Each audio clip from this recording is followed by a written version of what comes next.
all of that starts by thinking, by rumination, by turning over ideas, and by letting wrong ideas infect our minds.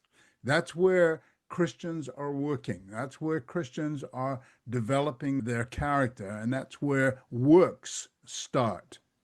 And in 2 Corinthians 10 and verse 5, declaring war on sin, removing the sources of temptation, and bringing every thought, the thoughts, captive in obedience to Christ. It's not bringing your eyes in obedience to Christ. That was the Old Testament. Or bringing your hands so that they don't kill into obedience. That is the Old Testament. Now we're bringing our thoughts captive into obedience. This is what Christ is talking about in Matthew 5, 6, and 7 here. This is the essence of Christianity, the essence of spirituality that we should be working on.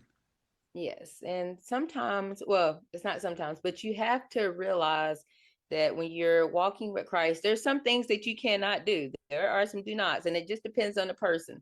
So if you're having issues with thoughts of lust and adultery and looking at things, you might not need to get on the internet and stroll and look at certain things. You might have to block some things. You might have to, sometimes I hear people taking a fast from Instagram because Instagram got a lot of pictures on there. You have to do that sometimes just to get control of your mind and thoughts and get back on the right track. So it's okay to have some do nots that you can't do, but just realize why you can't do those things and make a change. And that helps you be led by the Spirit more.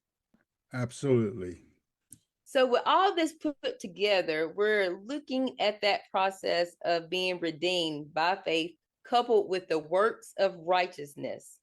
Jesus' death and the resurrection provided the basis for humanity's justification and redemption, allowing people to be reconciled. That means be clean, pure, and holy with God through faith. That's what we're talking about, going from that good moral human to righteousness, being righteous.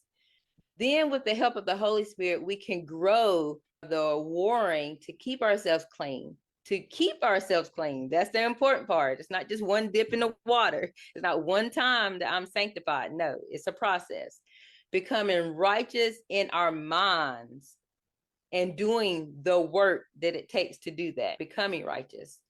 James 2, 17 and 18, even so faith, if it has not works, is dead, being done. I will show thee my faith by my works. Okay. So then we're going back and thinking about the 10 Commandments. A person can live a moral good life by following the law without the Holy Spirit. That's doing the physical things that it says. But once you become a Christian and the Holy Spirit is in you, it enables you, the believer, to fulfill the righteous spiritual requirements, those works of 2 great commandments, by renewing the heart and the mind. And we're going to look closer at those things that Jesus said about those commandments when we go through Matthew 5 through 7. All right. Yes, this idea of faith and works is a doctrine. Many people look on it simply as a doctrine.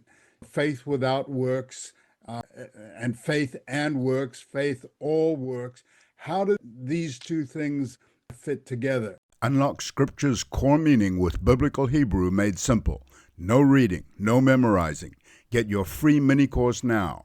theexplanation.com/naked.